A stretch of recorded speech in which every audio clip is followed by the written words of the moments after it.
চলো দাদা, হ্যাঁ কতদিন পর তুমি এলে, চলো আজ কিছু খাইলি তোমার সাথে, চলো হ্যাঁ বসো বলো, বসো বসো।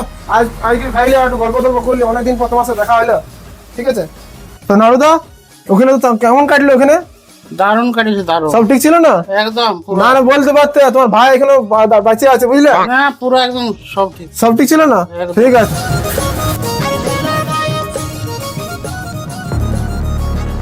হ্যাঁ সোরে বাচ্চা, তুই আমার দাদার সামনে আমার পা তুলে বসে আছে এমনি করে? হ্যাঁ তোর এত বড় সাহস হয়ে গেছে? তুই জানিস আমার দাদা জেল থেকে রিটার্ন এসছে, 2 দিনের মধ্যে তোকে গায়েব করে দেবে, বেশি বেশি হিরো হয়ে গেছিস তুই। আমার নাম জানিস? রত্তলা থেকে ববি বলছি। আর আমার দাদার নামটা শুনে নে, দাদা বলে দিলাম তো। হ্যালো গাইস, আমি নাড়ো বলছি, কাটা দিল্লে। বুঝলি না? আর তুই এখনো বসে, চলো এত বড় সাহস আমার সামনে এখনো তুই বসে আছিস? হ্যাঁ বড় বাবু আজকে বিনা সিভিল ড্রেসে আপনি এতদিন ছুটে আছে কি?